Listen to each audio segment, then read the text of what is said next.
album, right? And it starts out with Ringer, right? The content peaks are all in pseudo stream of conscious that I was talking about that always ends up in basically a 36 chamber skit. It's like, yo, put your nuts on, put your fucking nuts on a dresser. Dresser lesser, besser than the Kessler. You know that all you have to do is add internal rhymes and you have an Eminem bar. It's a Wu-Tang Toshi skit in the most whitest, most evilish way possible. There's nothing's being said. Then here's the thing. We jump to Greatest, the next song. And from naming it merely the greatest and then using Muhammad Ali as a parallel, oh boy, there's a lot of propaganda on this cut. That Elvis cloning to me is at its most subtlest levels here. See, you want to be the greatest and you think you are. You see? And now that you have a mass following, though, and say it that way and insinuate it that way, that's what people's going to say. So the camouflage moment here is to make it seem as if he's reaffirming his white rapper throne. But that's not a fucking thing. The white rapper is not a fucking thing. You know what I mean?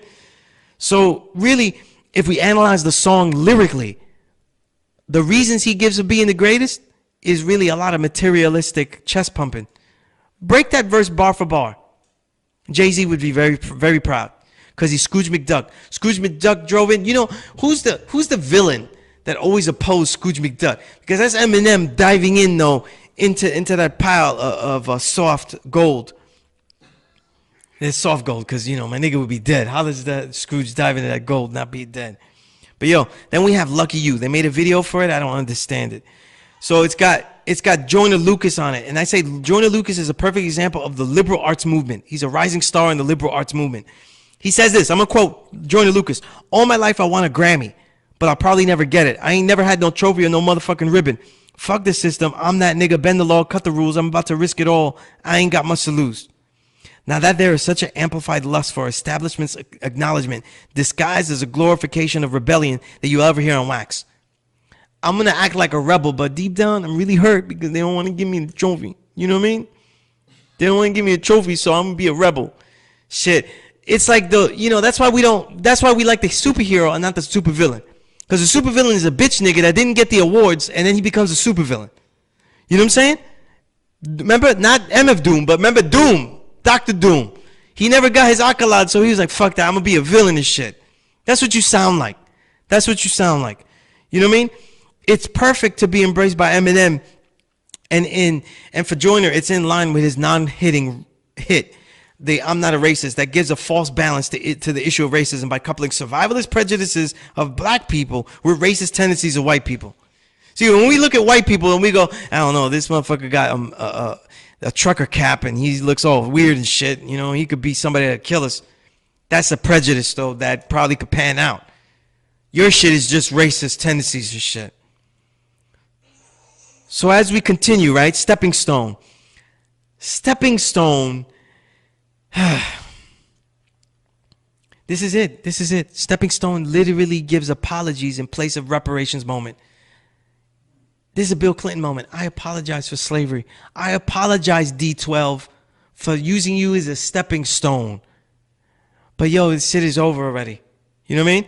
This is morals ethics class 606. You know what I'm saying? Again, this has to do with the confugency of honesty as a principle of honor. You know what I mean? So he honestly says it. He says it in the song. He says, listen, I used you guys as a stepping stone. I'm really sorry about that.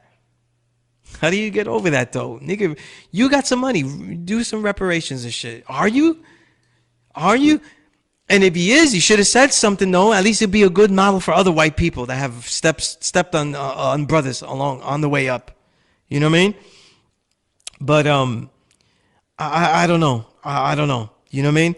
And in this reparation-less America, this still keeps being the movie that motions caricatures. You know what I mean? But yeah, then we have Not Alike. Right? So the technical abilities that everybody is sweating are all based on speed here. The rhymes they're not multi-layered. I'm sorry. If you guys want to know what a multi-layered verse, that is not it. Okay? They are actually what I like to call, because I had to make up a new word to describe this. They are monopacked. Okay? They are monopacked.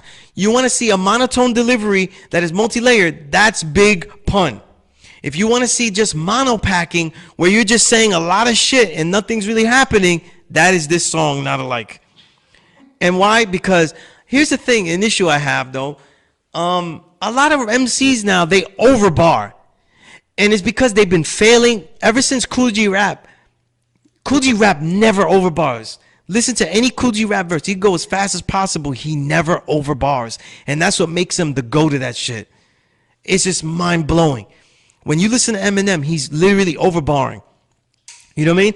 And as usual though, he uses inflections of silliness though to cover it up. You know how an MC punches in? This guy doesn't punch in. He giggles in. He fucking giggles in the verse. He punches in the inflection of giggle, and then that shit stops you from saying, yo, that shit was overbarred. It's actually not correct in there. And trust me, if you want to see somebody that under and overbars on purpose to be wrong, then you're going to have to listen to Jay-Z. Because he does it on purpose, though. And if you want to see somebody do it on purpose that doesn't do it fucked up and has a real mastery of it, it's Jay-Z. Even though I'm a Jay-Z critic. But we're talking about Eminem. And you fucking people don't know anything about fucking music. All the rap artists is big sellers, though. You know what I mean? So I can only talk about big sellers on this lecture here. Right? Shit, if I name somebody else, you'll probably go, who the fuck is that? He's not relevant. But yo, in this song, Not Alike, check this shit out. The irony. Royce the 5'9" says on it. He says on this song, Not Alike, y'all music sound like Dr. Zeus inspired it. What? You're rhyming next to Dr. Zeus. This Dr. Zeus is right fucking there. He's wearing the fucking hat. That's his whole fucking career. Like, check your man before you go at all these skittle-headed kids. Why are you mad at the skittle-heads? When your man he ushered in the silliness. How is it Tekashi could rhyme silly and not give a fuck about and be brash and yet also be corny as fuck? Where did he get that from? Where did he get that idea from? He got that shit from you. He didn't get it from the other legendary comedic MCs, Redman, Bismarcky, Old Dirty Bastard. He didn't get it from them. Then we have the title track, Kamikaze, another pop gimmick flow that sounds horrible for everyone else, and now that it's his turn, it's great. Right? So it all but guarantees you'll never hear that MGK, in it, lyrically listen, he all but guarantees you'll never hear that MGK freestyle on Shady again, even though he says he doesn't stop anyone's career. Right, Sway? Hey, Sway, listen to that track again, though, and see if he was bullshitting you in there. You know what I'm saying? This is why you gotta have follow-up questions, or did they cut that shit out? Is that part 3.5? The follow-up? So then we have Fall, with an intro of tinkering keyboarding and overbuffed pre-talk that sounds like a Saturday Night Live parody. I thought Chris Parnell was going to go in. Let's just say he sounded like Chris Parnell about to do a rap. Right? His voice sounded funny. It doesn't sound tough. So I see, but now, I agree. I see the subtleties of racism because as the biggest pop MC, right, and not the best of that either, that's Jay-Z, there needed to be a real insight as to why whites in general are guests in hip-hop culture. If he disagreed with that, he needed to give insight and not just grab his nuts and say he'll go into Lord Jamal's home and rub his nuts on Lord Jamal. Pause. Right? And we're going to talk about this, the degradation of the battle, because white privilege has ruined a lot of the battle ethos in hip-hop. Right? But let's go to another song. It's a weak rap sheet. That whole battle rap was just... Let's continue. I'm so glad I don't have to listen to this shit after today. So anyway, the last song is Venom. And in the pantheon of black music, these choruses where he just hums the title very whitely, how is this possible to be illness? I'm just going to keep it on opinion. This shit is just... Have you seen the movie trailer for Venom? That shit looks tough. How the hell is that supposed to go with that? I don't know. Is he going to lick the enemies? Is that what's going to happen?